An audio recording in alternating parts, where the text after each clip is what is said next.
تلفن زنگ میزنه، باب متک زنگ میزنه. وقتی که تلفن زنگ میزنه، باب متک زنگ میزنه. وقتی که زنگ میزنم موگه که پول رای کو، تو من ارزش نداره آخرایی نموشه.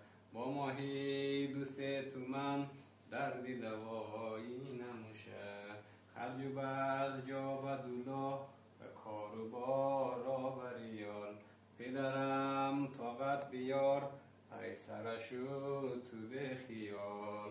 حالا پدر جواب پسرش میگه میدونی جانی پدر که تنگ و دستی آمده، این دکانداری عزیز با خیلی مستی آمده.